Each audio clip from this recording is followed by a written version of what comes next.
Muy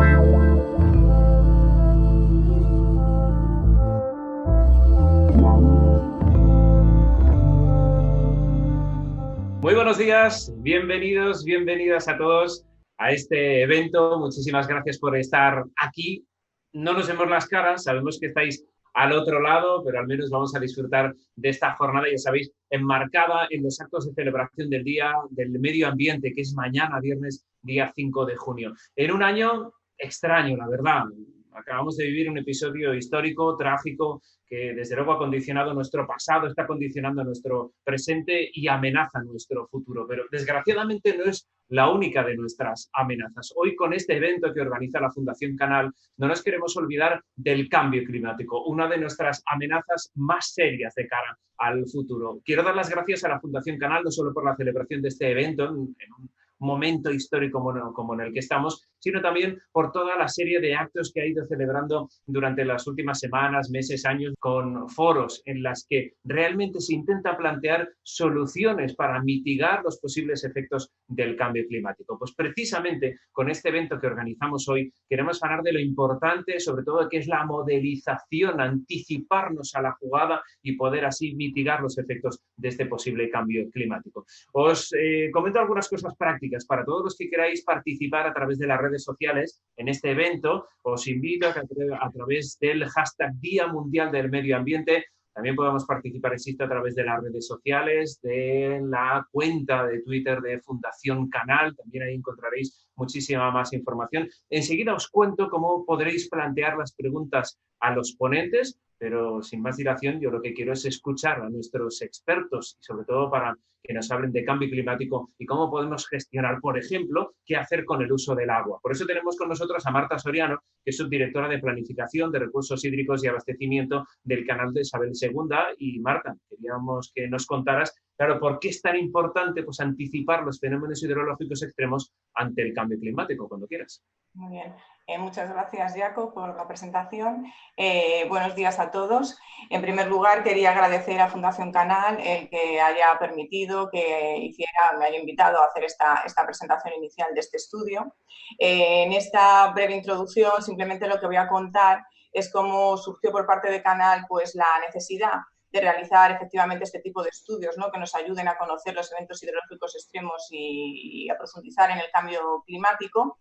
Para ello me voy a apoyar en lo que sería el caso del sistema de abastecimiento a Madrid, que gestionamos desde Canal de Isabel II, precisamente las casuísticas que tenemos en cuanto a los recursos hídricos, que probablemente muchos se sentirán identificados, y vamos a ver también la visión que tenemos en Canal a futuro para afrontar este reto.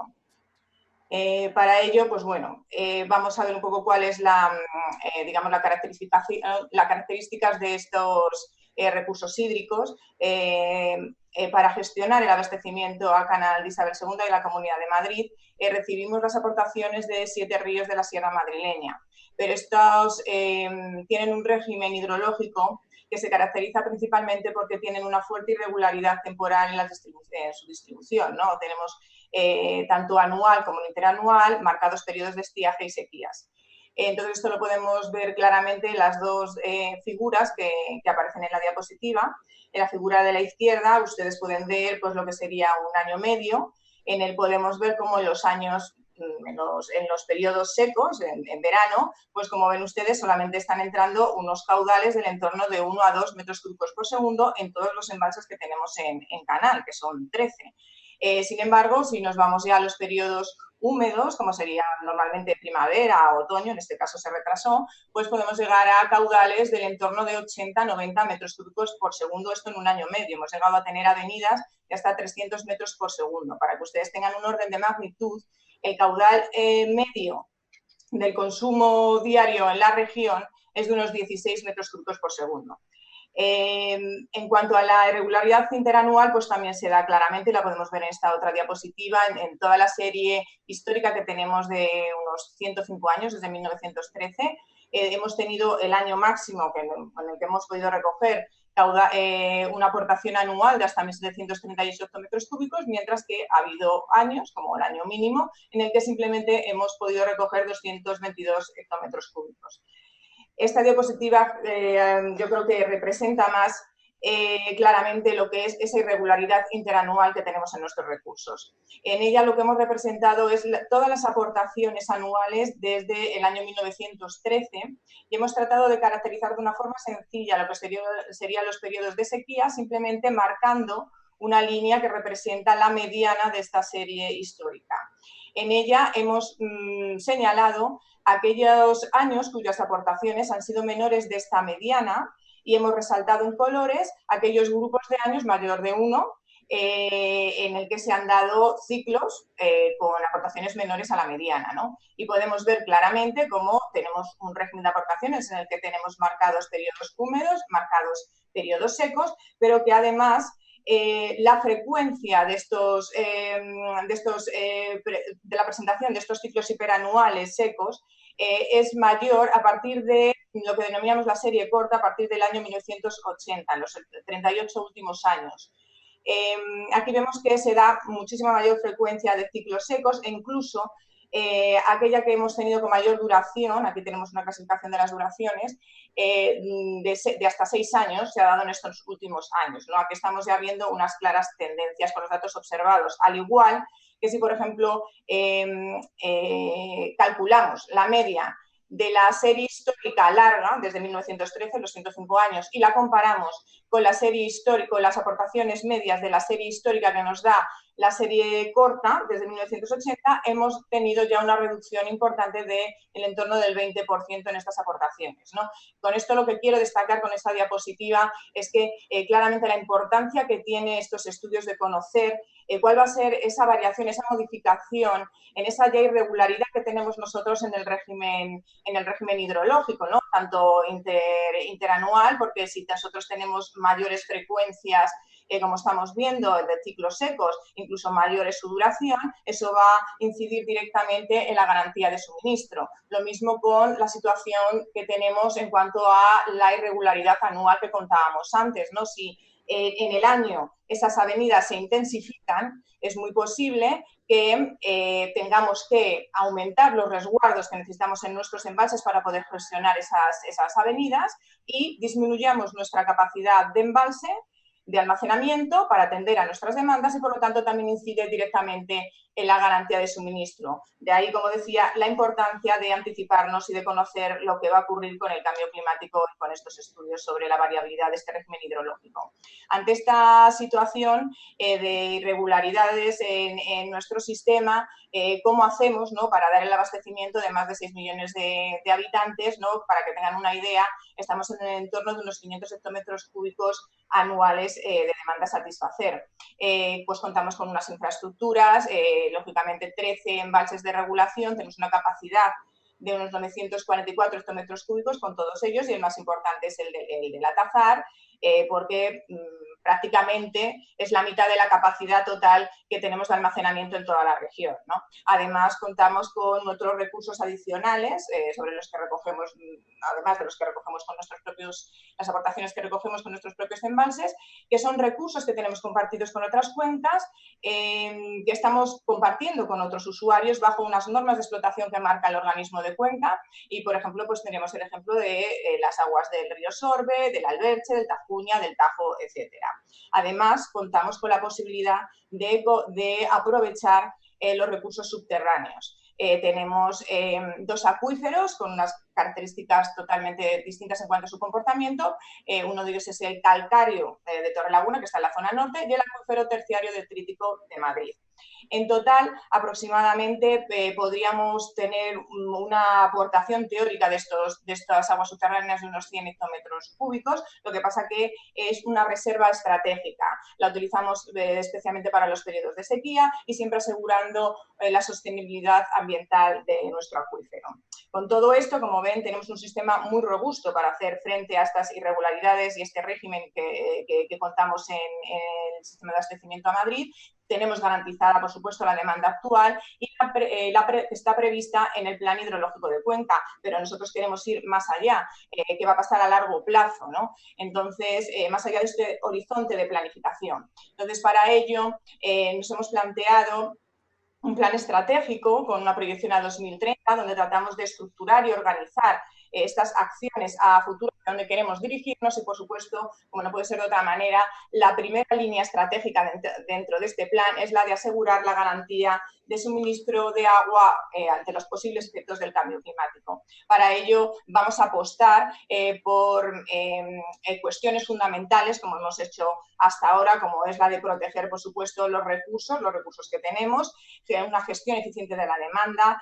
No queremos que se escape ni una sola gota de agua, para ello hacemos unas campañas continuas de concienciación para el ahorro del consumo del agua, campañas de detección de fugas, campaña de detección de fraudes, una fuerte inversión en renovación de red para disminuir lo máximo posible esas pérdidas en red. Y también la optimización de la gestión de los recursos que tenemos existentes, apostar por la recarga artificial de nuestros acuíferos para poder avanzar en esa gestión integrada entre las aguas superficiales y las aguas subterráneas y, por supuesto, fomentar el uso del agua regenerada. Y, por último, pilar fundamental, y que es objeto de este estudio, es la adaptación al cambio climático. Queríamos impulsar y conocer y avanzar en el conocimiento sobre cuáles son esos escenarios de cambio climático, y sobre todo de estos fenómenos, de cómo puede afectar a los fenómenos extremos, ¿no? Sabemos que había una cantidad ingente de información, de investigaciones, pero quizá los resultados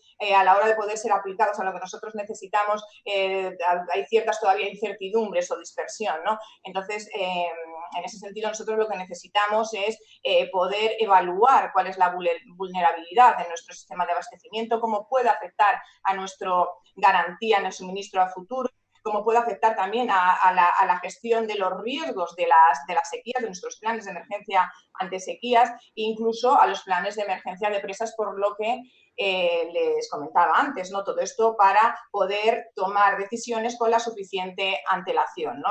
y anticiparnos a esto, ¿no? Y en ese sentido, quiero destacar que el estudio realizado por la Universidad Politécnica con el impulso de Fundación Canales es un magnífico estudio, sobre todo porque es que se ha hecho una revisión y un análisis de toda esta información que comentaba, que es enorme, ¿no? Sobre todo tipo de investigaciones que había sobre estos fenómenos extremos y sobre los escenarios de cambio climático, y resaltar que se ha tratado de acercar precisamente ese mundo científico que es tan especializado a lo que nosotros necesitamos, a lo que los técnicos y profesionales que nos dedicamos a la planificación y la gestión de los recursos hídricos, pues necesitamos para ayudarnos en la toma de decisiones, ¿no? Y precisamente mostrarnos a través de estas buenas prácticas la aplicabilidad de todas estas metodologías. Por tanto, no puedo más que agradecer y felicitar por este estudio, y espero que sea de utilidad a todos ustedes, cada uno en el ámbito de sus competencias, al igual que nos ha resultado y nos va a resultar de gran utilidad a todos nosotros. Muchas gracias. Muchísimas gracias, Marta. Como me ha gustado cuando has comentado que no queremos que se escape una sola gota de agua. Pero claro, qué difícil es, ¿verdad? Con esta variabilidad que tenemos en la irregularidad en el caudal de nuestros ríos, con la variabilidad que tenemos en nuestro clima. Bueno, qué importante es el uso, la gestión en el uso del agua que hace el canal de Isabel II. Muchísimas gracias, Marta, por tu exposición. Bueno, queremos seguir avanzando en esta jornada porque, evidentemente, como nos decía Marta, es muy importante la toma de decisiones para poder gestionar bien el agua, para poder tomar las decisiones correctamente en una decisión tan importante como garantizar el suministro de agua para una región como la Comunidad de Madrid. Claro, los que toman decisiones tienen que saber qué escenarios posibles puedan tener en el futuro, ¿verdad? Bueno, pues para eso os queremos presentar el estudio titulado Eventos hidrológicos extremos y cambio climático, mejores prácticas de modelización. Os voy a comentar dos cosas. La primera, os recuerdo que podéis participar en redes sociales con el hashtag Día Mundial del Medio Ambiente, que a través de la aplicación Slido podéis entrar en la página web y con el término de MMA 2020 podréis plantear preguntas. También lo podéis hacer con ese código QR con el móvil, lo escaneáis y también podéis plantear preguntas que acabarán respondiendo cuando finalice su exposición Luis Garrote, que es director del estudio, creo que lo tenemos por ahí, es el doctor, ingeniero de caminos, canales y puertos y catedrático de Ingeniería Hidráulica de la Universidad Politécnica de Madrid. Buenos días, Luis. También tenemos a Álvaro Sordo, que es investigador del estudio, es profesor adjunto, doctor ingeniero de Caminos, Canales y Puertos por la Universidad Politécnica de Madrid. Buenos días, Álvaro. Buenos días, Jacob. Gracias por todo. Muy bien, muchísimas gracias a vosotros por estar aquí. Comentábamos, claro, lo importante, ¿verdad?, que es saber o poder modelizar estos escenarios extremos. Ya Vale. tenemos fenómenos extremos, ¿verdad?, en nuestro país. El clima ya lo marca, pero ¿qué ocurre si con estos escenarios de cambio climático en el futuro los fenómenos extremos todavía son más extremos? Pues por eso es tan importante que podamos conocer este estudio. Cuando queráis. Muchas gracias. Gracias, Jacob. Buenos días a todos y, por supuesto, quiero comenzar agradeciendo a la Fundación Canal la oportunidad que nos ha dado de realizar este trabajo, que es una ocasión excelente para estudiar este tipo de cuestiones. Este trabajo lo hemos hecho en el Grupo de Investigación de Hidroinformática y Gestión del Agua de la Universidad Politécnica de Madrid y hemos contado con la colaboración importante de los técnicos de Fundación Canal y también de Canal de Isabel II. Bueno, el trabajo trata sobre la influencia del cambio climático en la modelación de los eventos hidrológicos extremos. Creo que la motivación para este tipo de trabajo está muy clara. Los fenómenos hidrológicos extremos están entre los desastres naturales más importantes. Aquí tienen unas estadísticas que están tomadas de una base de datos internacional sobre desastres naturales que se llama el CRED, que muestran claramente la importancia de las inundaciones y las sequías. Quizá no tanto en pérdida de vidas humanas, porque hay otros eventos más catastróficos, pero desde luego sí en cuanto al número de eventos y sobre todo a personas afectadas, donde son los dos desastres naturales dominantes. Además, en el ambiente flota la idea de que estos eventos extremos se ven afectados por el cambio climático. Cualquier búsqueda que hagamos proporciona abundantes noticias donde se pone de manifiesto esta relación, relacionando crecidas, inundaciones, sequías con el cambio climático. En consecuencia, el estudio está perfectamente justificado desde este punto de vista.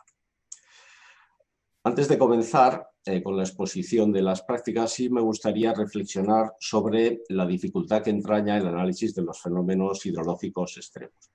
Cuando hablamos de eventos hidrológicos extremos, en realidad nos referimos a los extremos de los extremos.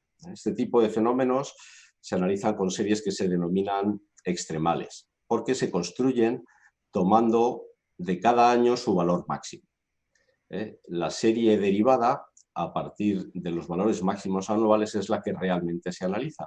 Y dentro de esta serie derivada que analizamos, lo que nos interesa son los extremos, los valores máximos. Por lo tanto, estamos hablando de los extremos de los extremos. Y, lógicamente, el comportamiento de estas series de extremos es más complejo que el de los valores habituales. Al enfocar el trabajo, nos planteamos fundamentalmente proporcionar dos cosas, ¿no? La primera es información sobre cómo se puede hacer el análisis. Aportar metodologías de trabajo, modelos o herramientas de cálculo, técnicas para resolver cuestiones específicas o dar acceso a fuentes de datos o información básica. El segundo objetivo es aportar ejemplos de trabajos que consideramos están bien hechos. Hay trabajos, por ejemplo, de detección de efectos del cambio climático a partir de observaciones, evaluación e impactos mediante modelos, identificación de riesgos o definición de estrategias. Pensamos que estas dos cuestiones que aporta el estudio pueden ser potencialmente de interés para muchas personas.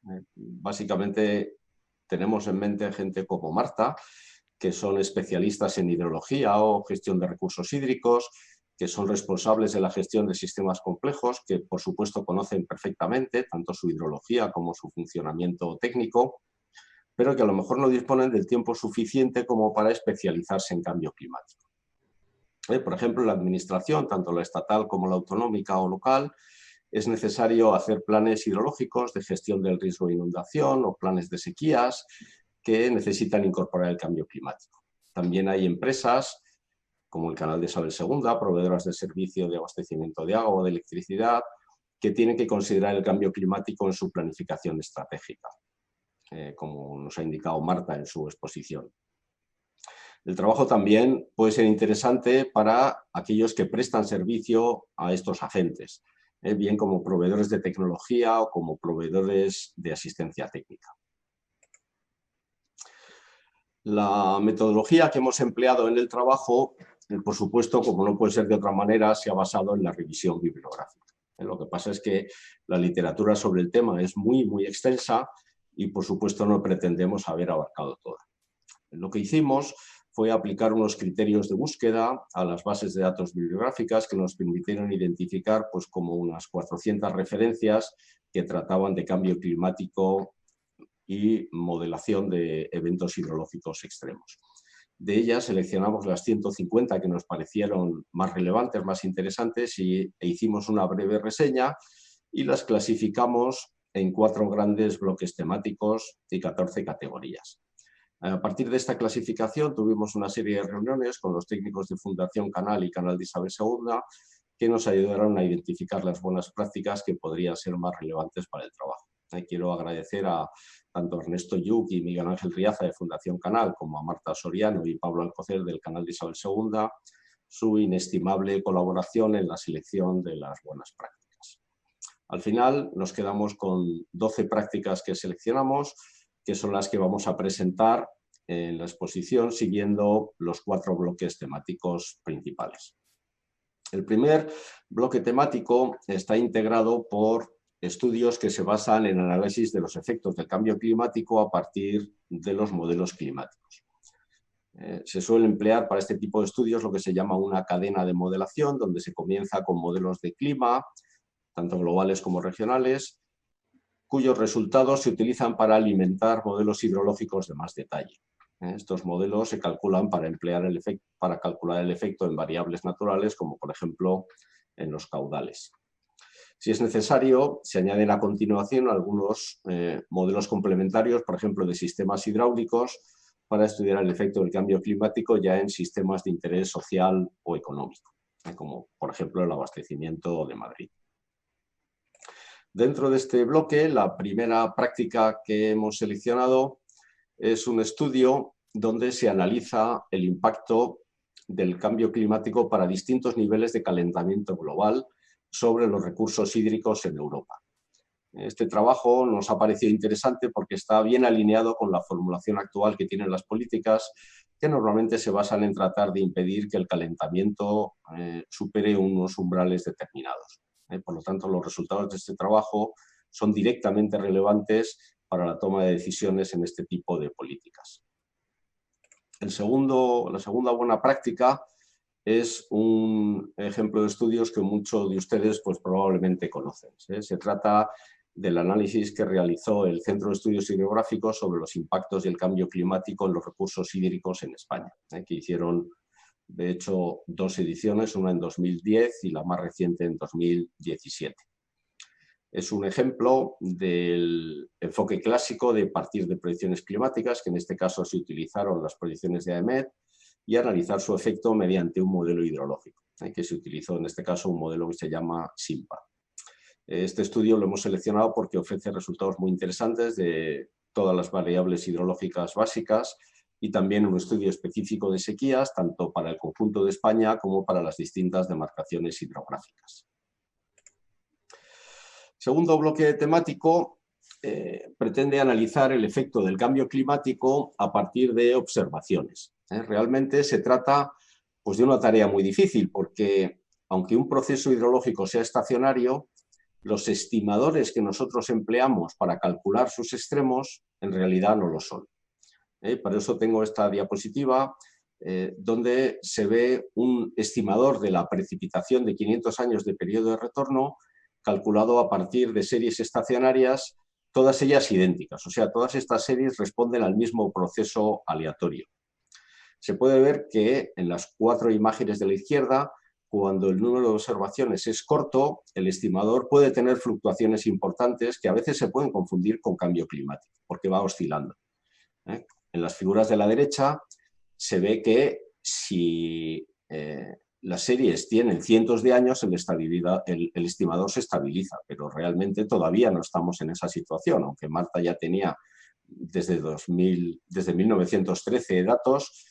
Todavía esas series no son lo suficientemente largas como para que los estimadores se hayan estabilizado definitivamente.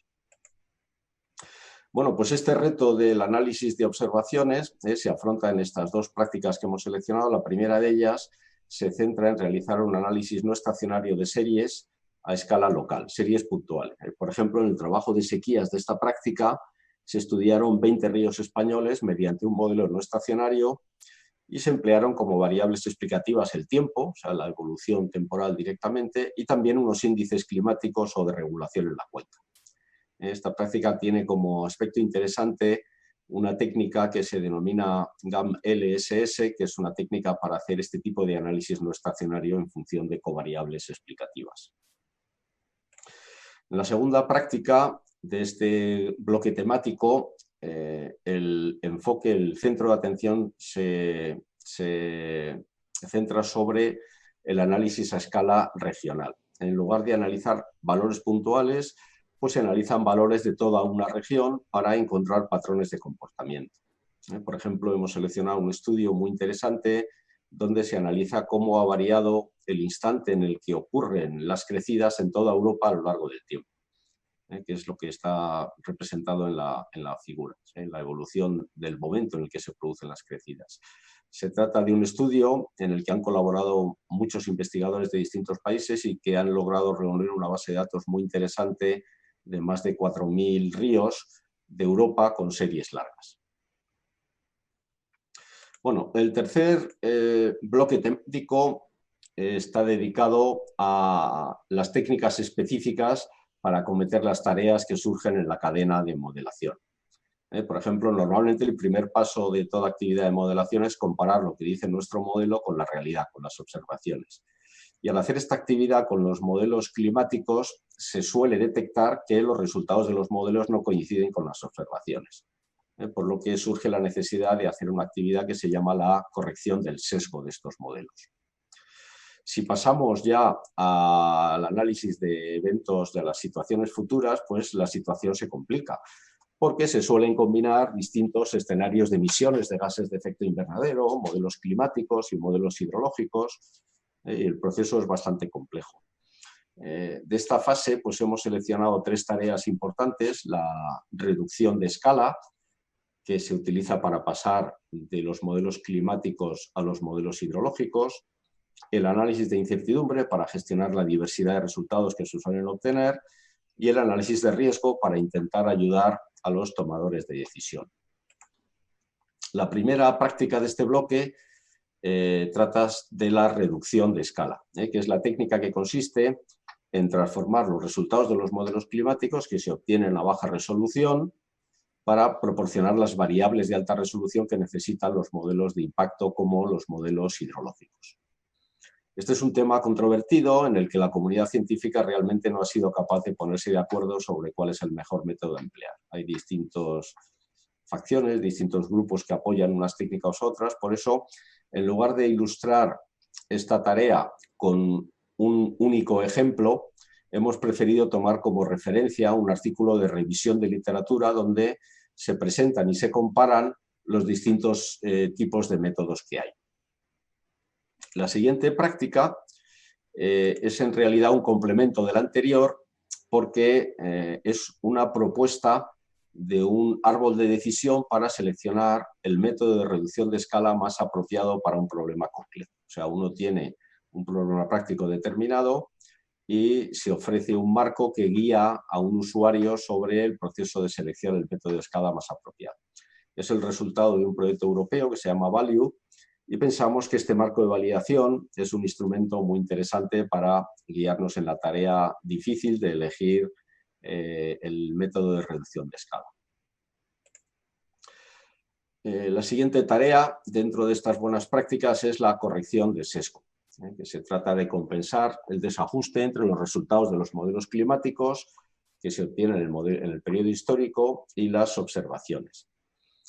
En esta práctica, la contribución que hemos elegido emplea un método de corrección de sesgo que se llama de ecualización de histograma para estudiar cómo cambia la frecuencia de ocurrencia de caudales máximos en toda Europa. En este trabajo se pone de manifiesto que la corrección del sesgo es una tarea importante porque puede llegar a modificar sustancialmente los resultados. En la imagen de la derecha, por ejemplo, se ve la diferencia que existe entre los resultados con y sin corrección del sesgo en este trabajo. La siguiente práctica se centra sobre la evaluación de la incertidumbre. Seleccionamos un trabajo donde se estudió el efecto comparado de las fuentes de incertidumbre, que son pues 4 escenarios de emisiones, 5 modelos climáticos y un total de 9 modelos hidrológicos en 12 grandes cuencas de todo el mundo, entre las que, por cierto, se encuentra la cuenca del Tajo. Se aplicó un método de análisis que se denomina de ANOVA, de análisis de la varianza, y nos pareció particularmente interesante esta forma de representar el resultado mediante diagramas triangulares que compara el peso relativo de las fuentes de incertidumbre, de los escenarios de emisiones, los modelos globales de clima y los modelos hidrológicos.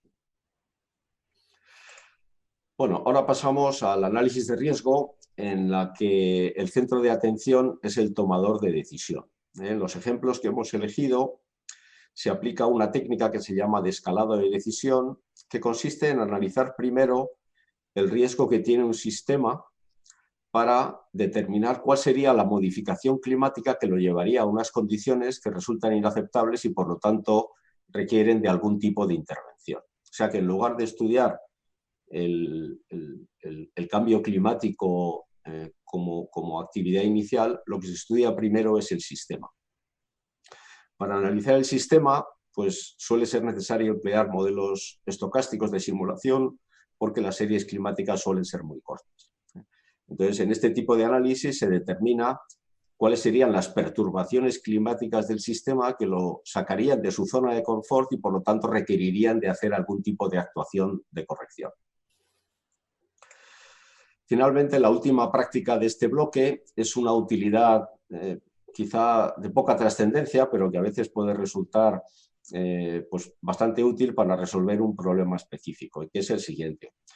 Pues con frecuencia, por ejemplo, en el estudio del CEDES que hemos comentado hace un rato, las predicciones climáticas se suelen formular en términos de variación esperada de los valores medios o de la variabilidad de unas determinadas variables en un ámbito regional.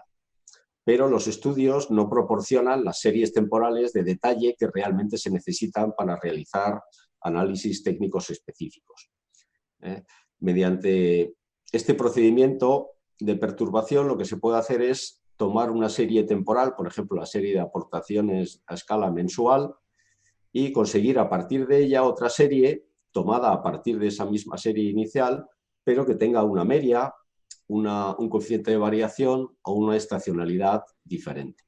Esto puede resultar muy útil para estudios prácticos. El último bloque temático nos centramos en el estudio de sistemas afectados por el cambio climático. No solamente, además de afectar desde el punto de vista científico los efectos sobre las variables hidrológicas, es interesante entender cómo se ve afectada por el cambio climático la respuesta de sistemas naturales y sistemas sociales. La primera práctica que hemos considerado en este bloque temático es un estudio muy interesante de caracterización del efecto del cambio climático sobre sequías, que además se centra precisamente en la península ibérica. Se emplea un índice de sequías que se llama índice de precipitación y evapotranspiración estandarizada, que tiene la característica interesante de poder incorporar los cambios de la temperatura a través de la variable evapotranspiración. Y eso hace que este índice pues, sea de una gran importancia para evaluar el efecto de las sequías en el cambio climático. Por fin, ya para ir terminando, la última práctica es un ejemplo de un estudio específico sobre un sistema complejo, que en este caso es el acuífero de la Mancha Oriental, que es una unidad hidrogeológica bastante problemática. Y esta práctica nos ha interesado que no solamente trata del cambio climático, sino en realidad del cambio global, porque también considera los cambios en el uso de suelo a partir del desarrollo, por ejemplo, de la agricultura en la zona. Se hace un estudio muy detallado, coordinando diversas herramientas de modelación para analizar diferentes aspectos relacionados con la gestión de las aguas subterráneas y también los regadíos. O sea, se estudia las necesidades de agua de las plantas, la escorrentía superficial, la recarga, el flujo subterráneo, transporte de contaminantes. Es un estudio muy completo donde se integran numerosas herramientas de modelación. Bueno, ya para ir concluyendo, ya hemos terminado el repaso de las prácticas, que lamentablemente pues, ha tenido que ser muy breve y muy rápido, pero sí me gustaría compartir con ustedes algunas reflexiones a las que ha dado pie el estudio que hemos realizado. Hemos constatado algunos aspectos positivos, pero también hemos visto algunas cosas donde se necesita seguir trabajando. Entre los aspectos positivos, desde el punto de vista metodológico, me gustaría resaltar que hay mucho conocimiento disponible para abordar este problema de modelación de extremos climáticos de extremos hidrológicos en cambio climático.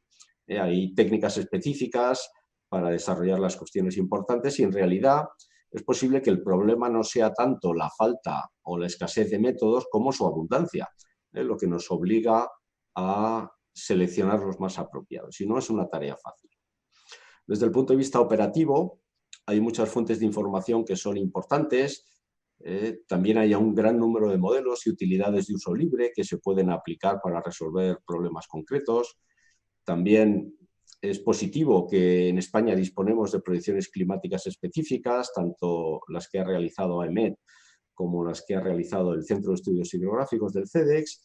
Y finalmente hemos podido constatar que en España hay muchos equipos de trabajo que han obtenido resultados importantes a nivel internacional. O sea que eso indica una fortaleza y una capacidad técnica para resolver este tipo de problemas. En cuanto a las cuestiones pendientes, también hemos visto que todavía hay una cierta distancia, yo diría una distancia importante entre lo que es el conocimiento científico y su aplicación práctica. Y en muchos casos esto puede ser porque en la literatura científica no abundan los trabajos relacionados con la toma de decisiones, trabajos específicos de toma de decisiones. Es más un interés científico en caracterizar el fenómeno que un enfoque orientado a cuándo debo tomar una decisión o qué decisión es más apropiada para reaccionar a la amenaza del cambio climático. También, por desgracia, son escasos los trabajos que traten específicamente sobre los extremos de los máximos hidrológicos o los mínimos, los extremos de los extremos hidrológicos. La mayor parte de estudios de cambio climático, cuando dicen que hablan de crecidas o de sequías, realmente están hablando de las variaciones de las variables habituales, de los caudales habitualmente altos o de los caudales habitualmente bajos, pero no de los extremos, que son los que suponen situaciones dañinas para la sociedad. Finalmente, desde el punto de vista operativo, también se constata que en las proyecciones con mucha frecuencia se analiza la media, pero no es frecuente que se analice cómo se espera que cambie la variabilidad, por ejemplo, la variabilidad interanual, que tiene un efecto determinante sobre tanto los extremos de crecidas como los extremos de sequía. Desde el punto de vista operativo, también en las predicciones, como digo, sería conveniente que se utilizara la variabilidad. También es cierto que no hay muchas herramientas de enlace directo con la información climática que se puedan trabajar, con las que se pueda trabajar desde un punto de vista profesional. La información climática está disponible, pero está disponible en servidores de Internet que utilizan procedimientos que para el mundo profesional son un poco extraños y no es fácil acceder a ello. Y finalmente, la conclusión global del estudio pues es que, por desgracia, todavía no se aprovecha el gran potencial de análisis que existe para que la sociedad se pueda beneficiar de toda esta actividad científica. Bueno, con esto concluyo la exposición, con esta reflexión. Muchas gracias a todos por su atención. Espero que el estudio les pueda resultar de utilidad y nada, devuelvo la palabra a Jacob. Gracias a todos. Muchísimas gracias, Luis. Enhorabuena por el trabajo que habéis hecho. La verdad es que alguna de las conclusiones a uno le deja un poco la piel de gallina, ¿no? Porque es curioso la paradoja en la que planteas que hay una abundancia de métodos, ¿no? Y quizás hasta un exceso de modelos. Habrá uno que sí sabrá qué es lo que va a ocurrir en el futuro, pero hay que saber escoger cuál es, y sobre todo una preocupación que es el hecho de que no haya una aplicación práctica, ¿verdad?, de alguno de estos de los modelos y que este vacío que hay entre los modelos y la aplicación práctica, pues bueno, hay que rellenarlo. Por eso es tan importante pues, jornadas como las de hoy y apoyos como los que ha hecho la Fundación Canal a estudios de este tipo. Bueno, hemos aprovechado para darle algunos segunditos más a Álvaro para que podáis organizar alguna de las preguntas que estáis planteando. Os recuerdo que todavía estáis a tiempo, a través de slido.com podéis plantear las preguntas, como veis ahí un código QR con el móvil, lo escaneáis y podéis plantear preguntas o directamente entrando en la página web con DMMA 2020 podréis también plantear preguntas y os invito, como no, con el hashtag Día Mundial del Medio Ambiente que participáis en redes sociales y podamos comentar no solo ahora, sino también dentro de un rato algunos de los conceptos tratados. Bueno, yo creo que con estos segunditos tenemos bastante. Álvaro, ¿qué tal? ¿Cómo han ido las preguntas?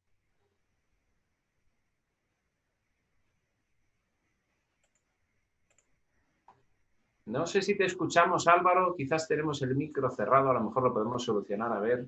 Perdón. Ahí está. Ahora sí, perfecto. Gracias, Álvaro. Gracias. Realmente la participación ha sido muy activa. Hay que agradecer al público cómo se ha involucrado, digamos, en la presentación. Hemos intentado hacer un poco, tratar de agrupar algunas preguntas, sobre todo centrarnos en aquellas relacionadas con los eventos extremos y el cambio climático, que es de lo que va el día de hoy, ¿verdad? Una fácil, y para empezar, preguntan varios participantes dónde puedo descargar el estudio y la ponencia. Repetir o recordarles que el estudio completo se va a poder descargar a partir del día de hoy en la página de la Fundación, ¿sí? Y la presentación, este webinar, esta presentación completa también se va a poder descargar de la página de la Fundación a partir del día de mañana. Yendo a las cuestiones más técnicas, preguntan qué aplicabilidad o utilidad tendría este documento más allá del ámbito geográfico de la Comunidad de Madrid.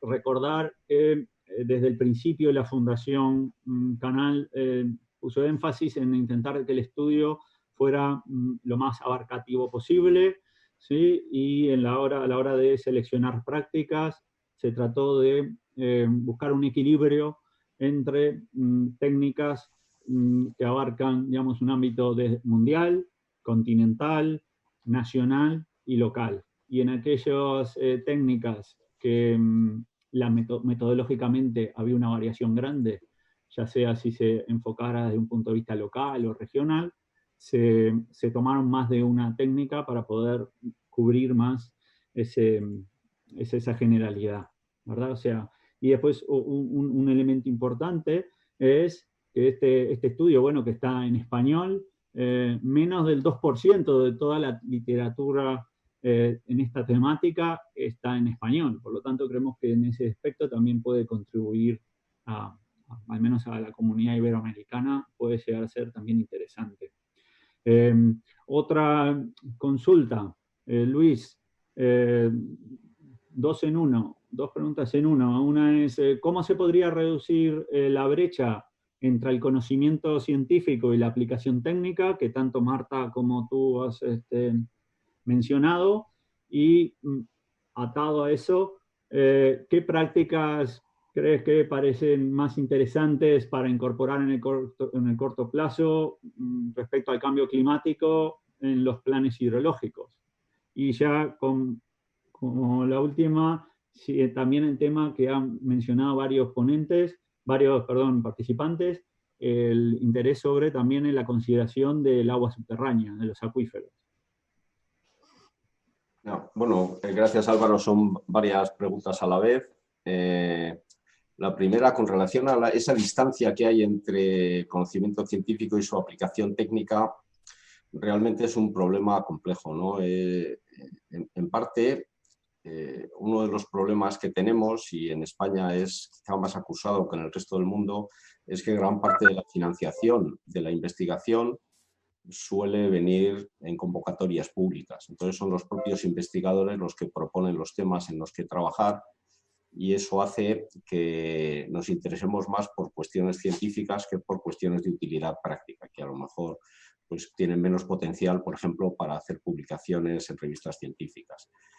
Sería deseable que el mundo profesional, el mundo práctico, accediera a estos recursos que hay, a esta potencial en el mundo de la investigación para encargar trabajos específicos, ¿verdad? Porque cada vez que hacemos un trabajo específico para un cliente, realmente nos enfrentamos con un problema concreto y a lo mejor no conseguimos un avance científico muy significativo, pero sin embargo tenemos mucha más satisfacción porque hemos sido capaces de resolver un problema en particular.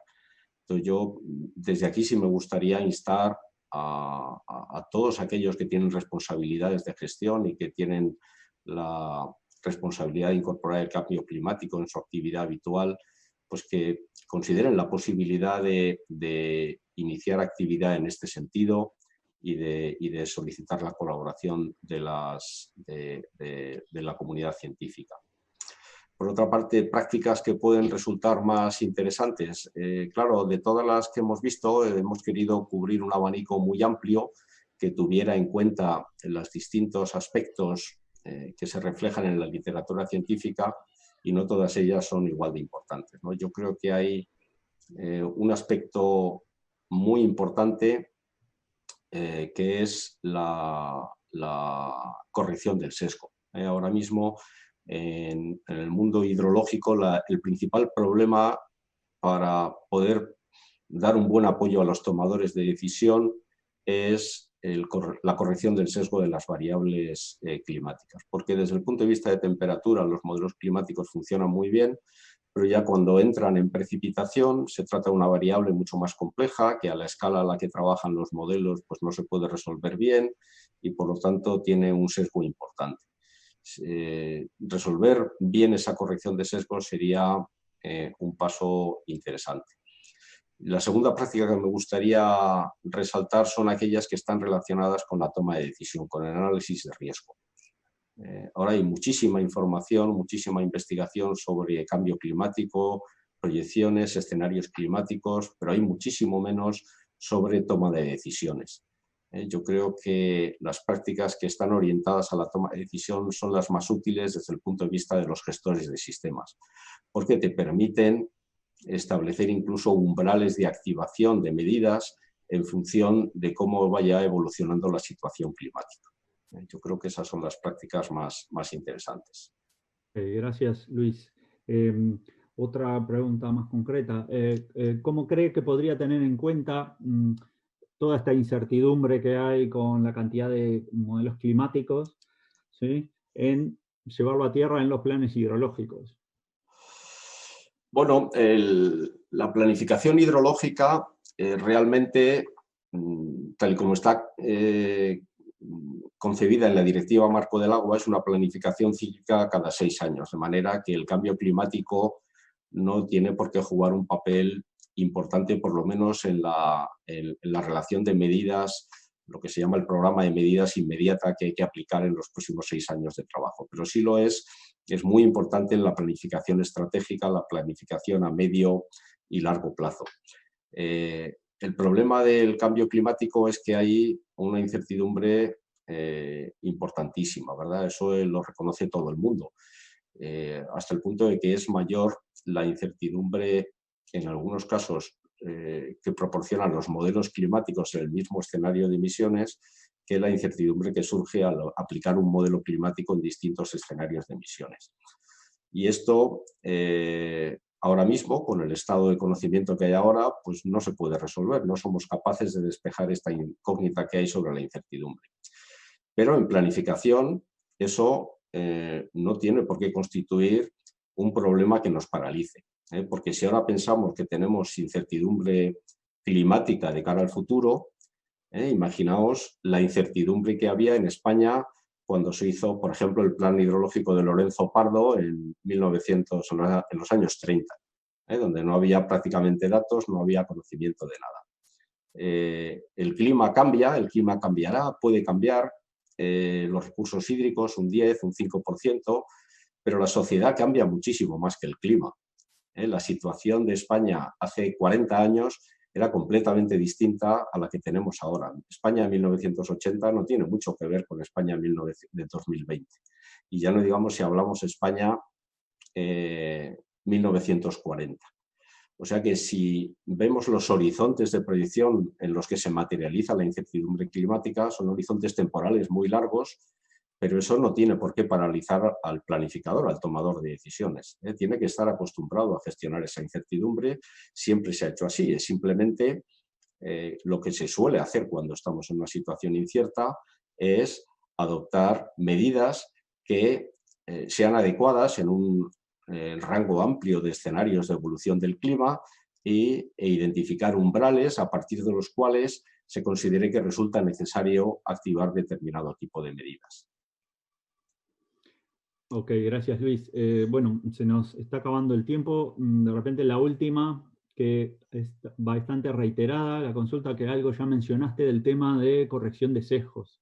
Sí. Y pregunta, por ejemplo, María, dice, ¿hasta qué punto es importante la corrección de sesgos?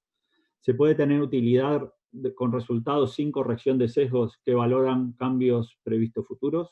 Sí, por supuesto. Por ejemplo, el informe del Centro de Estudios Hidrográficos para mí es un modelo de estudio porque está hecho, en mi opinión, con un gran rigor técnico y aborda desde una metodología que conceptualmente es sencilla, pues la tarea que hay que hacer es tremendamente complicada. Y en este estudio se constató que efectivamente las predicciones climáticas de AEMET pues, presentan un sesgo importante en cuanto a precipitaciones. Y se decidió no corregir el sesgo. Hay una técnica que se llama el método Delta, que la hemos mencionado también en las buenas prácticas, que consiste en lugar de utilizar directamente los modelos hidrológicos con las proyecciones climáticas y aplicar, por ejemplo, el resultado de ese modelo a un modelo de gestión de recursos hídricos, lo que se realiza es una comparación entre el resultado del modelo en la situación actual y el resultado del modelo en la situación futura. Y entonces se estiman unas variaciones porcentuales.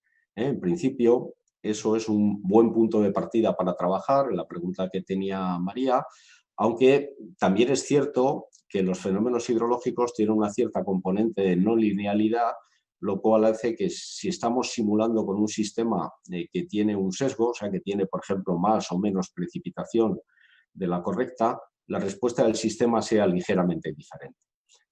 Pero tampoco podemos ser muy exigentes en cuanto a la precisión de cálculo con la proyección climática, porque lo que es importante no es el cálculo de una realización en particular, de un modelo en concreto o de una proyección climática en concreto. Lo que es importante es la visión general que nos proporciona, que nos da una idea de a qué tipo de situación es posible que nos tengamos que enfrentar.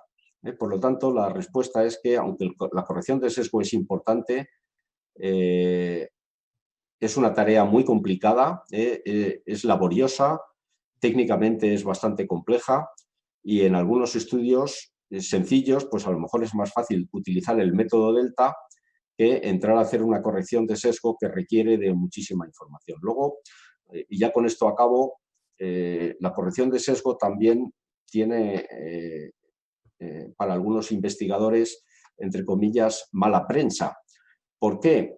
Pues porque se supone que esta corrección de sesgo lo que hace es estimar una función de transferencia entre la predicción climática que resulta del modelo y la que luego vamos a utilizar en los análisis. Pero esas funciones de transferencia suelen tener muchísimos parámetros. Son funciones multiparamétricas. Y tenemos la temeridad de los parámetros que hemos estimado en la situación observada, suponer que son válidos también en la situación futura. O sea, que esa función de transferencia tal cual es aplicable en la situación futura. Y hay mucha gente que es escéptica en cuanto a si estas técnicas de corrección de sesgo están realmente bien formuladas y bien aplicadas y tienen dudas sobre ello, sobre todo porque están altamente parametrizadas. No sé si tenemos más preguntas, probablemente se nos esté acabando ya el tiempo. Creo que se nos está acabando el tiempo. Solo comentar algunas así rápidamente. Por ejemplo, cómo las prácticas recomendadas se conectan con el proyecto Cordex. Bueno, el proyecto Cordex es un proyecto europeo. Efectivamente, hay varias prácticas que utilizan información del proyecto Cordex, o sea que estaría contemplado. Luego, Carolina, por ejemplo, pregunta... que se han estudiado qué escenarios de emisión RCP456, RCP8,5, cuántos modelos globales se consideraron, qué métodos de corrección de sesgos se utilizaron. Comentarle que hemos intentado en muchas prácticas ir cubriendo todo este espectro, ¿sí?, que justamente ella pregunta. Y después varios participantes que nos preguntan a ver cómo podrían contactarse con nosotros, y nada, decirles que estamos a vuestra disposición en la Escuela de Caminos de la Universidad Politécnica de Madrid. Entrando en internet pueden tener nuestro correo electrónico, y bueno, y pedir disculpas a aquellas preguntas que no han podido entrar, digamos, porque son realmente muchísimas. Y bueno, y con esto creo que, no sé, Luis, si querés agregar algo más, estaríamos terminando esta parte. Jacob, que creo que nos hemos excedido un poquito en el tiempo, te pido disculpas. Yo por mi parte nada más. Muchas gracias a todos por su atención. Muchísimas gracias, Luis, Álvaro, ha sido interesantísimo. Te doy las gracias por la gestión que habéis hecho de las preguntas, por responderlas. Me encanta que haya tanta gente que esté preguntando, tanta gente interesada, y que nos hayas clarificado, Luis, un poco más de cuáles son los problemas. Me encanta una reflexión que has dicho, que la sociedad cambia más que el clima, y que en cualquier caso cambie el clima, cambie la sociedad, los responsables que tienen que tomar decisiones tienen que aprender a trabajar con la incertidumbre. Qué importante es esto, que la toma de decisiones sea con la incertidumbre encima de la mesa. Algo que dudo mucho que todos los que toman decisiones lo tengan muy claro. Una mala experiencia en los últimos meses con Álvaro, que este estudio, para quien quiera leerlo, desgranarlo, va a estar colgado hoy mismo en la página web de Fundación Canal, que es www.fundacioncanal.com. Y vamos a seguir en esta jornada, y ahora, ya que estamos, como comentábamos al principio, en esta jornada en la que celebramos el día, o anticipamos la celebración del Día Mundial del Medio Ambiente, que es mañana viernes, pues vamos a seguir con una mesa redonda titulada Agua, Biodiversidad y Cambio Climático. Vamos a escuchar unos cuantos expertos. Os recuerdo que a través de slido.com podéis plantear preguntas. Lo podéis hacer escaneando este código QR que está apareciendo en pantalla ahora mismo, o entrando directamente en la página web y poniendo DMMA 2020. También a través de redes sociales os invitamos con el hashtag Día Mundial del Medio Ambiente a que participéis y a que intercambiemos opiniones. Bueno, ahora sí, ya quiero dar paso a esta mesa redonda interesantísimo, y más en el momento en el que estamos, y que va a moderar Carlos Montes, que es catedrático de Ecología de la Universidad Autónoma de Madrid. Cuando quieras, Carlos. Simplemente te daba las gracias, Jacob, por darnos la entrada a esta segunda parte del webinar, que en formato de mesa redonda vamos a tratar de dar una visión complementaria a lo que ha sido el tema principal de la primera parte, relacionada con la necesidad de modelar eventos hidrológicos extremos para la planificación hidrológica. El título de esta mesa es Agua, Biodiversidad y Cambio Climático, pero me gustaría introducir otro término que es bienestar humano. Agua, biodiversidad, bienestar humano para esa dimensión social y, evidentemente, dentro del paraguas del cambio climático. Si cambia el clima, lo cambia todo. La historia del agua, la historia de la vida, la historia de la humanidad es la historia del clima. Por tanto, estos cuatro conceptos, estos cuatro términos no son estancos, son totalmente interdependientes. Y vamos a tratar en esta mesa de visibilizar algunas de estas relaciones, muchas de ellas invisibles, que se establecen entre estos términos. Evidentemente, esto necesita una mirada interdisciplinar. Y esto queda reflejado en los miembros, de los participantes de esta mesa, a través de sus perfiles profesionales, que voy a presentar muy brevemente antes de empezar con las preguntas. En primer lugar, tenemos a Jesús Herrada, es doctor en biología y actualmente es el jefe de área de conservación, seguimiento y programa de la red en el Organismo Autónomo de Parques Nacionales en el Ministerio para la Transición Ecológica y Reto Demográfico. Jesús es un referente en la conservación de la biodiversidad en nuestro país, ha intervenido en el desarrollo o coordinación de múltiples programas, estrategias, normativas relacionadas con la conservación de la biodiversidad, la estrategia española de la biodiversidad, Red Natura, plan director, el plan de seguimiento, evaluación de parques nacionales, y además Jesús es representante español en foros europeos e internacionales en conservación. En segundo lugar, tenemos a Fernando Magdaleno, es doctor, ingeniero de montes, y actualmente es el coordinador del área en la Dirección General del Agua del Ministerio para la Transición Ecológica y el Reto Demográfico. Además, es profesor asociado de la Politécnica de Madrid. Fernando ha coordinado múltiples proyectos sobre gestión ambiental y restauración de ríos, de humedales, en cuencas, no solo españoles, también internacionales, y además es también representante de España en diferentes foros europeos de agua y medio ambiente. Y por último, tenemos a Jaime Sánchez, es ingeniero superior industrial, tiene varios máster y posgrado en ingeniería y gestión, también es profesor en la Carlos III, en la Politécnica de Madrid, y tiene una amplia experiencia en la gestión empresarial, tanto en el campo de la automoción como de la energía. Actualmente es el director general de Sostenibilidad y Cambio Climático en la Consejería de Medio Ambiente, Ordenación del Territorio y Cambio Climático de la Comunidad de Madrid. Fíjense el elenco interdisciplinar que tenemos para abordar, como decíamos, esa relación entre agua, biodiversidad, bienestar humano y cambio climático. Sin más, me gustaría empezar con una primera pregunta, buscando los vínculos con lo que ha sido el tema de la primera parte, los eventos hidrológicos extremos, que de una forma convencional sus efectos negativos se han tratado desde la ingeniería, con medidas estructurales o no estructurales, pero actualmente cada vez están teniendo más peso lo que se denomina las soluciones basadas en la naturaleza. ¿Qué significa eso?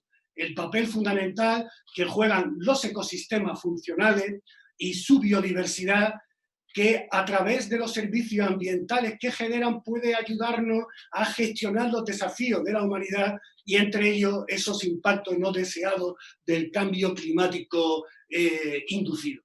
Me gustaría, Jesús, preguntarte cuál es tu opinión, cuál es el papel que crees que juega la red española de áreas protegidas, la más extensa de la Unión Europea, más de 1/3 del territorio, y en especial la Red Nacional de Parques Nacionales, no solo para mantener hábitats de especies protegidas, de flora, fauna, de paisaje icónico, sino también la contribución para la salud humana. Y si nos puedes dar algunos proyectos, iniciativas, programas a nivel europeo y a nivel nacional que están desarrollándose dentro de esta nueva modalidad o de este nuevo modelo de conservación denominado conservación para el bienestar humano. Cuando quieras, Jesús.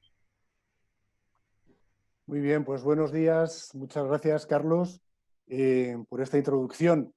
Yo estoy un poco abrumado por el tema que tenemos que tratar, que verdaderamente es vital, ¿no? Yo creo que en este tiempo que estamos viviendo tan especial, tan diferente y tan dramático, para la biodiversidad en general va a haber un antes y un después. ¿Por qué? Pues porque los vínculos entre lo que es nuestra vida de todos los días, incluso nuestra salud uno a uno personalmente, y la conservación del medio natural, de la naturaleza, de los ecosistemas, de la biodiversidad, al fin, está muy vinculada. Se han puesto de manifiesto muchísimas, en este tiempo, muchísimas datos y trabajos, ¿no?, sobre los vínculos que ofrece nuestra salud, nuestro bienestar y una adecuada conservación del medio natural. Es de todos conocido, hace mucho tiempo, que la naturaleza nos ofrece, pues los sistemas naturales bien conservados nos ofrecen protección frente a sucesos extremos, ¿no? Grandes avenidas, inundaciones, tsunamis, etc. A nivel nacional, hacía muchos años que existía una figura que se llaman los montes protectores, ¿no? Que eran, digamos, sitios donde la administración lo que hacía era principalmente restauración vegetal para evitar que los embalses se aterrasen, que las vías de comunicación quedaran interrumpidas en fenómenos de avenidas, etcétera, etcétera. También es de todos conocido que sucesos tan fuertes o tan tremendos, ¿no? Como el huracán Mitch en los años 90 o el tsunami, ¿no? en el Índico, más tarde en 2004, tuvo muchísimo que ver en el número de muertos, de víctimas mortales y de daños materiales. Se vio muy claramente la relación entre aquellos sitios donde existían pues, vegetación, montes, laderas bien conservados, sobre todo humedales también, humedales costeros, los manglares, por ejemplo, en la zona del Índico, donde hay un ecosistema que mantenga en buen estado su estructura y su funcionalidad, ante un evento de estos, digamos, que superan en fuerza, en energía, todo lo previsible, pues los seres humanos estamos mucho más defendidos, ¿no? Los humedales especialmente son buenos para esto, en el sentido de que lo que hacen es absorber agua como una esponja, ¿verdad? Y recargar acuíferos, etcétera, aparte de modular la fuerza del agua. Bien, todo esto lo estoy diciendo en términos muy generales, porque frente también a estos eventos importantes, ¿no? o extraordinarios, la naturaleza, la biodiversidad en su conjunto, los sistemas naturales nos están dando cada día un soporte y una ayuda que no es muy visible, pero que está ahí. Todo nuestro medio natural, refiero ahora a nuestro país, de manera especial se nota en muchos de los espacios naturales protegidos a los que se refería Carlos Montes hace un momento, pero todo el medio natural en su conjunto está ofreciéndonos unos servicios básicos día a día, ¿no? Cómo se están formando suelos, hay un ciclo de nutrientes, se está produciendo la fotosíntesis. Son cosas tan básicas, pero tan importantes en el día a día, pero también los sistemas naturales, la biodiversidad nos ofrece servicios de regulación, se controla la erosión, la calidad del aire, del agua, las plagas, la polinización, por ejemplo, ¿no? que puede ser un desastre que venga a menos, ¿no? Pero también nos suministran los sistemas naturales pues, alimentos, fibras, recursos genéticos, medicamentos, productos farmacéuticos. Hay un porcentaje muy grande de las medicinas que no son de síntesis, que tienen en la base un producto natural. Y también pues, nos dan servicios culturales. Bien, no me quiero extender mucho. Pero todo esto, este cuento de hadas, digamos, tiene un problema, y es que la biodiversidad viene a menos. Las especies se extinguen. Por más intentos que hay a nivel internacional de ponerse metas, de ponerse un año como objetivo, como horizonte, pues para que se reduzca la pérdida de especies, etcétera, pues llega esa fecha y nos vemos que nos vamos viendo superados. ¿Qué es lo que interviene en esto? Pues múltiples fenómenos, ¿no? Uno de ellos es el cambio climático, obviamente, ¿no? Que sumado a otros motores de lo que llamamos el cambio global, pues tiene efectos añadidos. Tiene efectos en los ciclos naturales, pero tiene efectos también en la supervivencia directa de determinadas especies. Nosotros en los parques nacionales, por ejemplo, que tenemos un seguimiento, un monitoreo muy detallado, pues vemos cosas curiosas. Claro, hacen falta, como se comentaba antes al presentar el estudio, series largas de datos y no siempre existen. Pero sí hay indicios, hay tendencias, poquito a poco se va viendo. Para que sean estadísticamente significativas, tiene que pasar tiempo todavía, pero pues se va viendo factores como la pérdida de glaciares, un periodo menor de inhibición en los parques de montaña, se va viendo muchas cosas, ¿no? Por eso también estos espacios nos ayudan un poco como centinelas, ¿no? Para sacar consecuencias. Y voy a terminar ya, tomando ocasión de la pregunta que formulaba Carlos también, de distintas iniciativas que se van llevando a cabo y se van tomando en este tiempo, ¿no?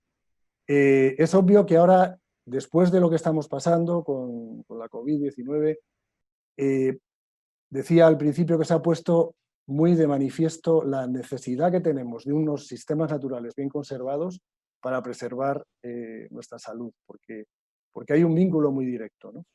Y también, pues bueno, todo el abastecimiento y tantas cosas que nos hacen falta.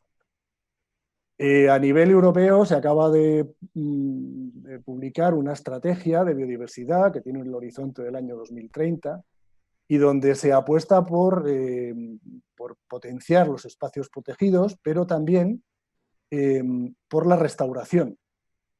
Hay necesidad de acometer muchas actuaciones importantes de restauración, de volver al equilibrio inicial en los sistemas naturales, de forma que nos ayuden a mantener estos vínculos con nuestra casa, ¿no? Que es la naturaleza, que es nuestro suelo, ¿no?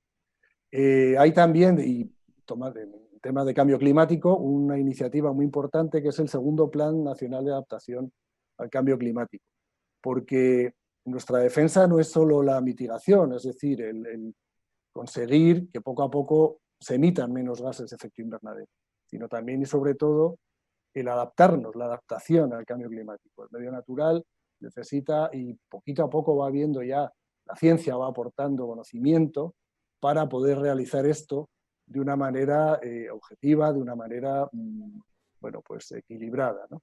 Y bien, pues no me quiero enrollar más en este tramo de la mesa, ¿no? Simplemente resaltar una frase de la Estrategia Europea de Biodiversidad que dice que proteger y restaurar la biodiversidad y el buen funcionamiento de los ecosistemas es clave para impulsar la resiliencia y prevenir la aparición y propagación de enfermedades futuras. Y hasta aquí. Gracias. Muchas gracias, Jesús, por tu interesante intervención.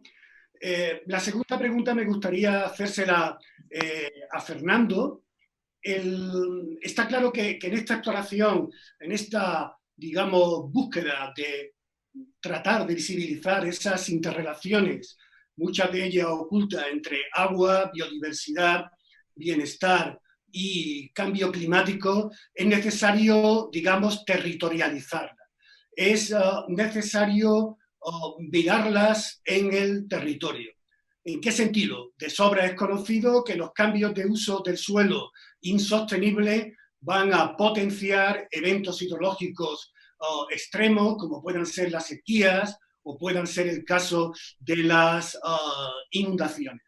Es evidente que si el agua es el sistema circulatorio del territorio, es muy importante tener en cuenta los modelos de crecimiento urbano y crecimiento rural. Está claro que la gestión ambiental del agua empieza por la gestión del territorio. En este contexto me gustaría preguntarte, Fernando, ¿qué piensas, cuál es tu idea sobre la influencia que tienen los modelos de gestión territorial en la gestión del agua y en la conservación de biodiversidad y en el contexto de escenarios climáticos actuales y futuros? Y también, por otro lado, me gustaría preguntarte si nos puedes dar algunos proyectos, alguna iniciativa, algunas experiencias de cómo podemos hacer una adaptación climática en ámbitos urbanos, periurbanos y rurales, en un mundo que no solamente es humano, sino cada vez más urbano.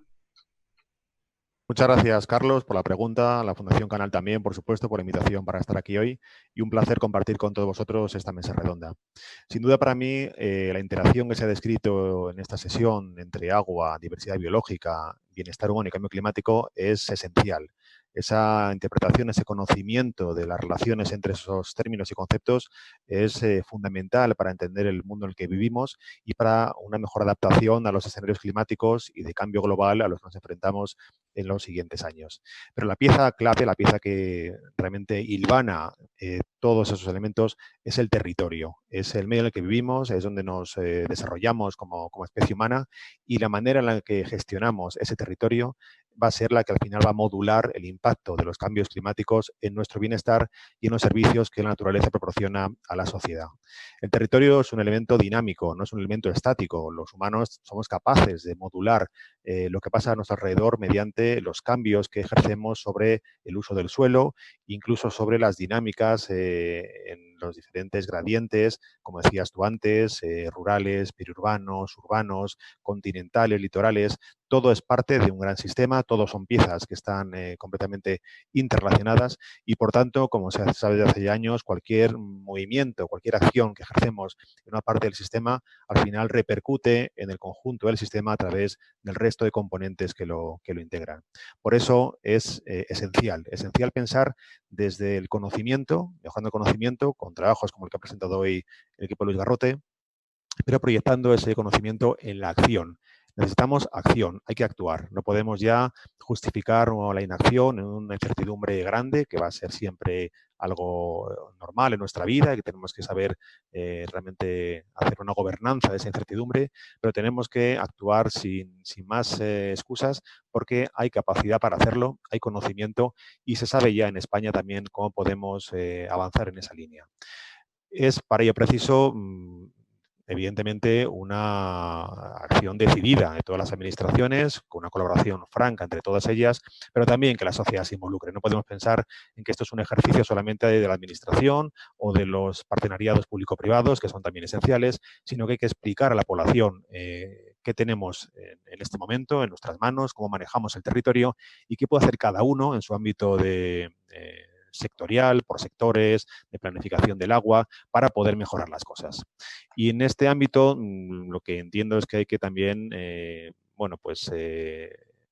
traer, interpretar bien, comprender las experiencias que ya hace décadas se vienen haciendo en buena parte del mundo y adaptarlas a España y saber cómo se pueden adaptar con nuestras características propias en términos físicos, ambientales y sociales. Experiencias tenemos desde hace, como digo, desde hace años, desde hace décadas, en diferentes países que han entendido que las recetas clásicas para manejar esa incertidumbre no eran suficientes para poder adaptarse a ella. Y tenemos experiencias ligadas a infraestructuras verdes, hoy en día se llaman así, infraestructuras azules, cuando la componente del agua es muy importante en ese tipo de estructuras. Tenemos adaptaciones frente a fenómenos extremos máximos, como son las inundaciones, que preocupan en todas partes del globo, a las sequías, que en España son particularmente claras y difíciles de gestionar. Y Madrid, hace ya años, el canal viene desarrollando políticas públicas para adaptarse mejor a esas sequías que por rachas van a seguir ocurriendo y posiblemente con más incidencia cuando el clima se vaya modificando, modulando y vayamos teniendo una mayor incidencia de esos fenómenos. Ante todo ello, como digo, necesitamos que cada ámbito sectorial, cada sector, se involucre en la parte que le toca y podamos plantearnos medidas territoriales realmente decididas. En Madrid, y antes de pasar a los ejemplos, tenemos un paradigma de todo ello. El agua de Madrid, un agua excelente, como todos sabemos, pero que no es casual, no es una casualidad que llegue en la calidad y cantidad que nos llega a la gran urbe de Madrid, así caída del cielo. Desde el cielo hasta nuestro grifo hay un territorio que es el que recibe la precipitación y es el que, con el uso del suelo que tiene, la calidad de los bosques, de las montañas, de las zonas periurbanas, del tipo de interfaz entre lo rural y lo urbano, todo eso al final configura la cantidad y calidad del agua que llega a Madrid. Y somos capaces de mejorar esa calidad y cantidad con nuestras acciones. Por tanto, no es un agua estática, no es algo que llegue milagrosamente, es parte de nuestra capacidad para gestionar el territorio. Y cuando hagamos acciones en el bosque de la Sierra del Guadarrama, en las montañas, en cómo está urbanizada el pie de monte y las montañas y las ciudades cercanas, todo eso al final influye. Y eso lo sabemos sobre todo en el caso de las ciudades, últimamente, donde se ha puesto muy de moda en el ámbito internacional que las ciudades son unos elementos muy poderosos de cambio de los flujos hídricos. Las ciudades son a veces auténticos embudos de agua que lo que hacen es que captan mucha del agua que precipita y la llevan rápidamente hasta los cauces, generando grandes modificaciones en la estructura y funcionamiento de esos cauces. Por eso, la ciudad también tiene que ser sensible a la necesidad de que se adapte a los flujos hídricos y a los cambios climáticos. Y para eso tenemos hoy en día ejemplos o iniciativas como son las ciudades esponja. La ciudad esponja es un elemento de diseño urbano que está actualmente muy en boga y que es parte de ese conjunto, ese compendio de soluciones basadas en la naturaleza que Carlos Montes comentaba antes. Las ciudades esponjas son ciudades que ya se están desarrollando fuera de España, por ejemplo en China, que es el país que abandera ese tipo de soluciones, y que están pensadas para que la ciudad retenga mucha más agua, para que no sean lugares en los que se generen impactos hídricos en los cauces, en términos de cantidad o calidad, sino que la ciudad sea capaz de esponjarse, de absorber mucha más agua, de retener buena parte de la precipitación y evitar ese tipo de impactos. Tenemos otros ejemplos más cercanos en España y también en Madrid, donde el canal ha trabajado en esta línea. Tenemos ejemplos de iniciativas pensadas para que las escorrentías, los caudales que corren por las ciudades cuando hay fuertes tormentas, no lleguen rápidamente a lugares en los cuales se producen impactos, sino que sean retenidas temporalmente, por ejemplo, con estructuras como parques inundables, de los que tenemos ejemplos muy interesantes, por ejemplo, en la ciudad de Alicante, con parques inundables que han permitido minimizar los efectos negativos de las lluvias torrenciales en zonas tan mediterráneas como es esa ciudad del este de España. En fin, un conjunto de experiencias y todas ellas, como digo, vinculadas con esa concepción de la infraestructura verde, del territorio funcionando para mejorar la relación con el clima. Y ahí también tenemos otros ejemplos que merece la pena comentar fuera de España. Hay ejemplos de hace ya décadas, por ejemplo, en California, ejemplos que se hicieron en su día para evitar la inundación de la capital del estado de California, Sacramento, con zonas llamadas bypasses naturales, que a través de zonas periurbanas permiten que las aguas del río Sacramento, por ejemplo, cuando vienen realmente crecidas, sean desviadas, pero manteniendo el río por dentro de la ciudad, para que tampoco se pierda esa vinculación emocional del río con los ciudadanos. Son ejemplos de casi hace 100 años que han demostrado su efectividad y que permite la conciliación de usos entre los urbanos, los agrícolas y los de tipo recreativo. Esos bypasses se usan tanto para mitigar las avenidas como para uso recreativo, como para cultivarlos mediante sellos ecológicos de producción, que es muy bien valorada incluso dentro y fuera de Estados Unidos. Otros ejemplos que tenemos también son en Asia, donde están haciendo ciudades, como digo, en el sudeste asiático, donde se está intentando poner infraestructuras verdes en espacios antes muy degradados para que sirvan de realmente zonas de expansión de las ciudades, de zonas de mitigación de los efectos climáticos y zonas de confort para la población. Siempre, como decía antes Carlos y mi compañero Jesús también, es vital que relacionemos todo esto con el bienestar de la población. Más cerca de España, otros ejemplos realmente notorios, los que se han hecho desde hace ya algunos años en Alemania, en Holanda, en el Bajo Rin, en los que también se han usado zonas periurbanas a las ciudades como lugares de retención del agua, restaurando graveras antiguas, restaurando zonas degradadas de vertederos, zonas que tenían una escasa funcionalidad y que hoy en día son multifuncionales, que absorben agua, absorben nutrientes, que retienen contaminantes, que permiten ser hábitat para la fauna y la flora y que generan ocio e incluso vínculo emocional y cultural de la población con su territorio. Más cerca incluso de nosotros, ya en España, contamos con experiencias también recientes en la Comunidad de Navarra, en afluentes del río Ebro, la que decía de Alicante, algunas aquí en Madrid, por ejemplo, en el río Manzanares, que estamos ahora trabajando intensamente en él, aguas arriba de Madrid, para conectarlo con Madrid-Río y permitir que haya un corredor realmente que también sirva para facilitar esa adaptación y mitigación del cambio climático. Y, en fin, experiencias que vamos a intentar que se vayan desarrollando en otros ríos, en el eje del Ebro, en el eje del Tajo, en muchos lugares que en el Cuenca del Segura, que vienen realmente sufriendo el impacto climático, que van a sufrirlo más cuando esas proyecciones climáticas que antes comentaba el profesor Garrote se hagan evidencia clara y que, como digo, necesitan nuestra adaptación. Y quizá como último mensaje final, lo que me importa es que entendamos esa proyección del conocimiento hacia la acción, que trabajemos juntos, la sinergia es vital, no podemos trabajar frente a iniciativas tan grandes como esta, frente a desafíos de manera independiente, es precisa la colaboración franca entre administraciones, entre la sociedad, como decía antes, y también hay que aprovechar la financiación que nos ofrecen tanto las iniciativas públicas como esos partenariados público-privados que deberíamos también insistir en desarrollar. Y ahí hago un llamamiento también a la atención de todos los gestores y técnicos en España para atraer la financiación europea que está a nuestra disposición cuando los países miembros de la Unión responden mediante soluciones como las que estamos planteando. Europa apuesta por esas soluciones, han demostrado efectivas, se sabe que son mucho más como digo, funcionales que las recetas clásicas, que solamente tienen a lo mejor un solo objetivo, y ahí tenemos que encontrar también una colaboración financiera desde Europa que puede ser vital para el desarrollo de esas actividades. Y bueno, no quiero extenderme más, el mensaje era ese, espero que haya sido claro. Esa relación entre conceptos debe ser el territorio el que la cosa, el que la hilvane, y sobre ello tenemos que actuar con el conocimiento que ya tenemos, la experiencia que se ha venido desarrollando y desde luego con incluso más aceleración. Se han hecho cosas, pero no pueden ser quizá experiencias piloto, demostrativas, tiene que ser parte de la gestión cotidiana de nuestro territorio. Hay que ser realmente ambiciosos en este sentido y poner a todos a trabajar y acelerar el ritmo de desarrollo de ese tipo de iniciativas. Pues nada más, muchas gracias y en el siguiente turno seguiremos hablando de todo ello. Muchas gracias, Fernando, por tu intervención, y vamos ya a la última pregunta dedicada a Jaime y muy relacionada con su larga trayectoria y experiencia en la gestión ambiental, empresarial y en la toma de decisiones. Parece evidente que esto de gestionar de una manera, podríamos decir, sistémica, estos 4 conceptos no es nada fácil.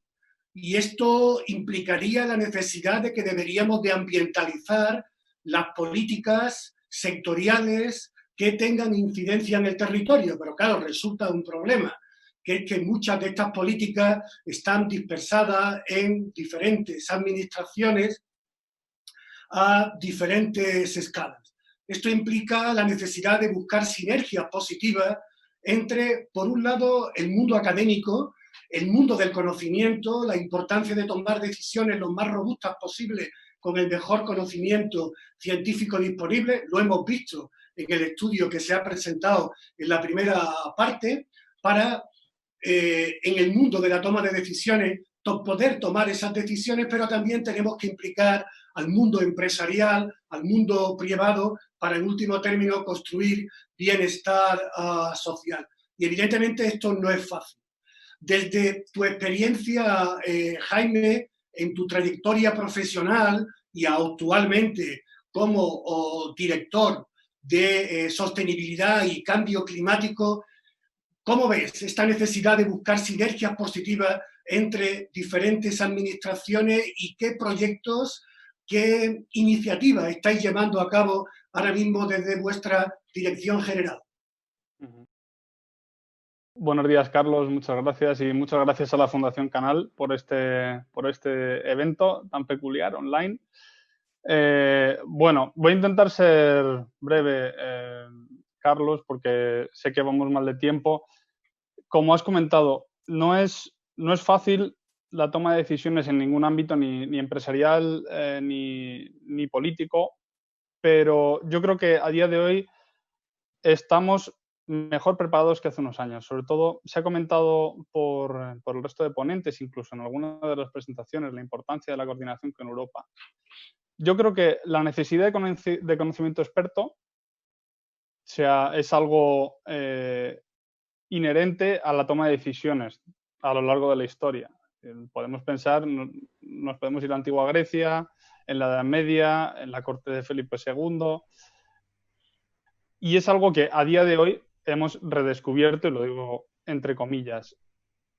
¿Cuáles son las necesidades que tenemos de conocimiento experto y por qué esa interacción entre el sector público, el sector privado, ciencia, tecnología, que ya hemos comentado o ya han comentado algunos de los ponentes anteriormente?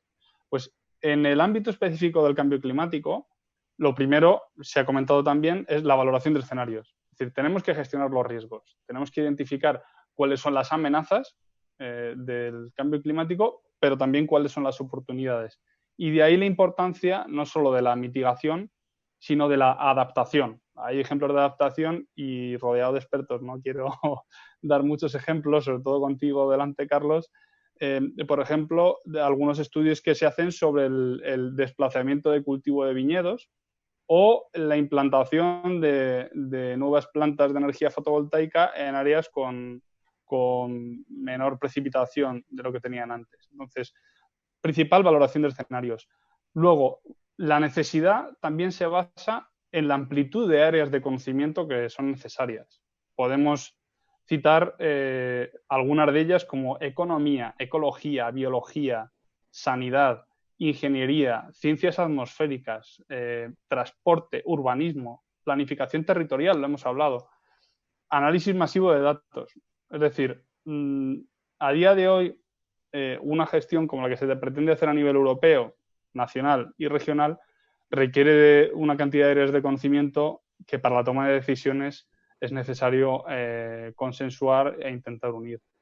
Entonces, por eso, lo que es necesario y fundamental es tener clara la diferencia, o al menos yo intento hacerlo de esta manera cuando estoy trabajando, entre conocimiento e información. Hay que ser conscientes de que el conocimiento, sobre todo el conocimiento experto, está en los grupos de investigación, en los científicos y en otras áreas de aplicación, en los técnicos y tecnólogos.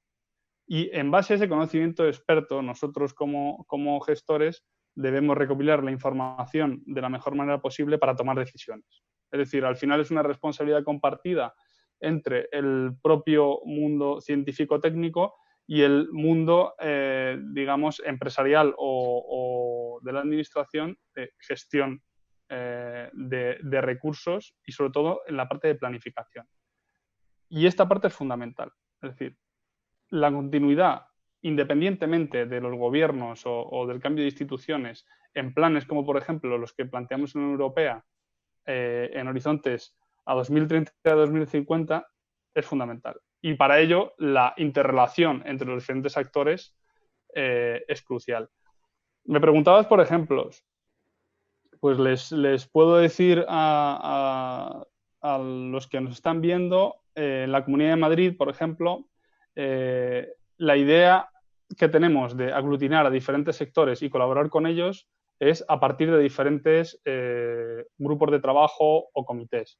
Puedo poner algún ejemplo. El que creamos antes de Navidades, el Comité Científico-Técnico de Expertos en Cambio Climático, en el que Carlos forma parte, es un buen ejemplo. Hemos aglutinado catedráticos investigadores de la mayor parte de las universidades y centros de investigación que tenemos en la Comunidad de Madrid, que por fortuna tenemos muchos y muy buenos a nivel internacional. No hace falta ir al MIT para tener expertos de este nivel. Los tenemos en la Comunidad de Madrid. Tenemos, por ejemplo, la Mesa de Movilidad Eléctrica o una comisión interdepartamental de cambio climático compuesta por diferentes miembros de la Administración. Nos hemos aliado, la Comunidad de Madrid, con el Grupo Español de Crecimiento Verde, que es una asociación empresarial que desde hace años promueve las buenas prácticas en cuanto a sostenibilidad en el mundo empresarial. Tenemos convenios, por ejemplo, con la Agencia Estatal de Meteorología para un proyecto de predicción de concentración de contaminantes, es decir, para evitar que nos pase lo que sucede hoy, ¿no? Que a las 12 de la noche se activa el protocolo de contaminación y al día siguiente tenemos que dejar nuestro vehículo en casa, ¿no? Nos permitiría, por ejemplo, poder predecir esa concentración con 48 horas de antelación. O con la Universidad Politécnica de Madrid, donde tenemos trabajos o contratamos trabajos de modelización atmosférica para establecer diferentes escenarios. Bueno, en general, yo creo que la colaboración tiene que ser con todos los sectores, también colegios profesionales y diferentes entes a diferentes niveles. Estamos en contacto con ayuntamientos, con los ministerios, con empresas. ¿Y por qué esta interconexión? Y yo creo que lo ha comentado antes el profesor Garrote.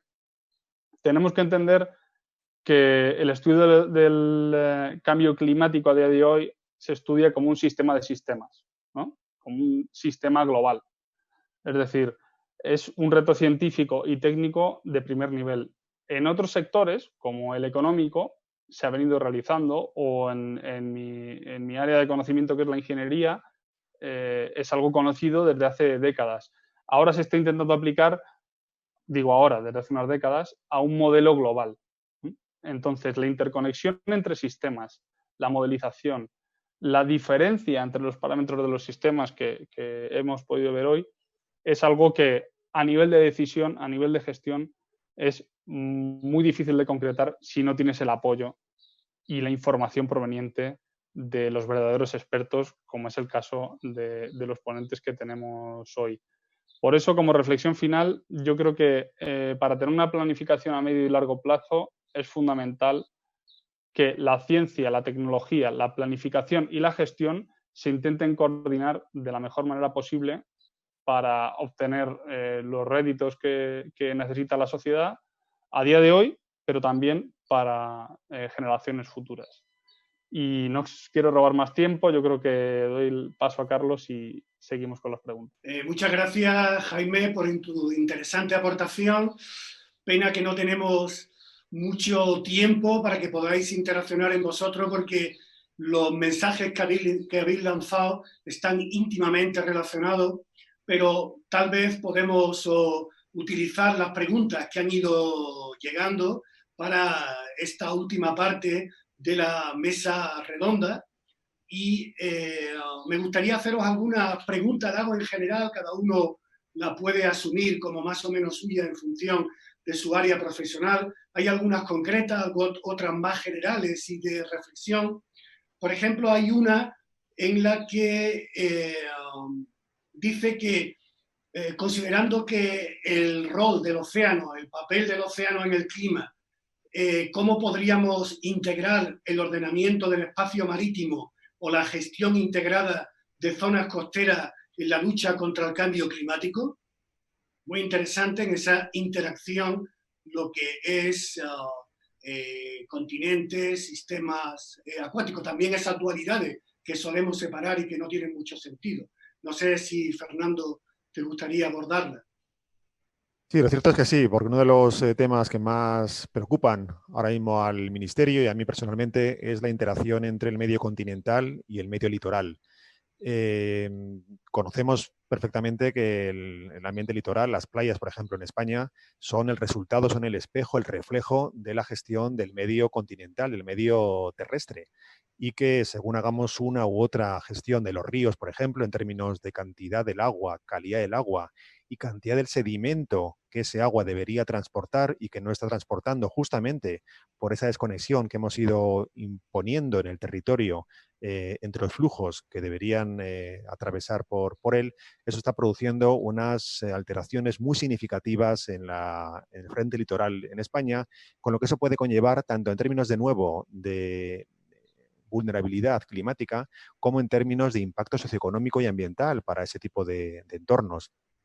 Son también conocidas las influencias de esa inadecuada relación en las praderas submarinas, como digo, en los hábitats litorales y en general en el volumen y la distribución del sedimento en el entorno litoral. Por eso tenemos que entender dónde se genera el sedimento de esas zonas, cómo se puede optimizar su regulación y cómo podemos permitir que se transporte por los ríos como se hacía antiguamente. Y tenemos ya capacidad para hacerlo. Igual que hacía antes, con las experiencias que he comentado, fuera de España hay ejemplos muy significativos, pero en España también estamos ya haciendo sueltas de los embalses con agua y con sedimento incorporado para que ese sedimento contribuya a que los hábitats fluviales se vayan mejorando y también para que ese sedimento al final llegue a las playas y alimente naturalmente su desarrollo sin requerir inversiones públicas gigantescas como tenemos ahora en regenerar playas de manera artificial y además con materiales que no son del confort del turista que llega a España o que es de dentro de nuestro país y que va a las playas. Así que es vital entender que el litoral es la interfaz, de nuevo, entre el ambiente marino y el ambiente continental. Que en las zonas marinas hay capacidad de hacer cosas, pero sobre todo hay capacidad de hacer cosas en el interior, en la zona terrestre. Y ahí tenemos todo por hacer y todo por mejorar. Así que también es una llamada de nuevo a entender las relaciones entre componentes del medio y actuar sobre ellas. Sí, muy brevemente por complementar, si me permitéis, esto lo que respecta a la...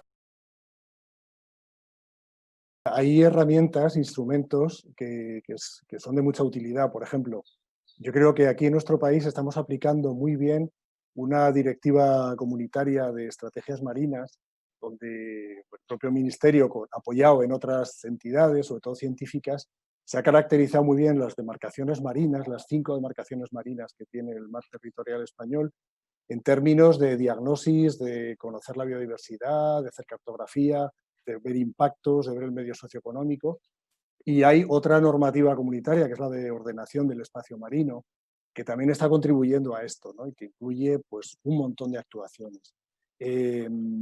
Hay también tecnologías que se están poniendo a punto, es decir, los barcos que tienen obligación de llevar dar una señal cada X segundos, ¿no? Para saber dónde están, etcétera.